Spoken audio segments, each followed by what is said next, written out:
ഡൽഹി വിമാനത്താവളത്തിൽ വീണ്ടും വൻ ലഹരിവേട്ട. 35 കിലോ ഹൈഡ്രോപോണിക്സ് കഞ്ചാവുമായി 2 പേർ പിടിയിൽ. ബാങ്കോക്കിൽ നിന്ന് കടത്താൻ ശ്രമിച്ച 34.93 കോടി രൂപ വിലയുള്ള കഞ്ചാവാണ് പിടിച്ചെടുത്തത്. അന്താരാഷ്ട്ര മയക്കുമരുന്ന് റാക്കറ്റാണ് പിന്നിലെന്ന് സംശയം.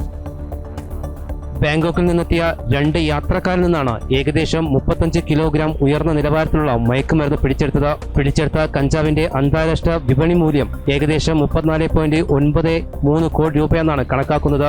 അഡ്വാൻസ് പാസഞ്ചർ ഇൻഫർമേഷൻ സിസ്റ്റം അടിസ്ഥാനമാക്കിയ രഹസ്യ പ്രൊഫൈലിംഗിനെ തുടർന്നാണ് ഉദ്യോഗസ്ഥർ യാത്രക്കാരെ നിരീക്ഷണത്തിലാക്കിയത്.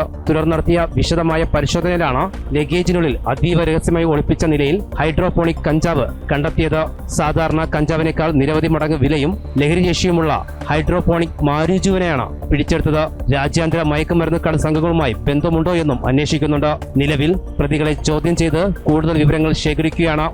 ജനം, ഡൽഹി.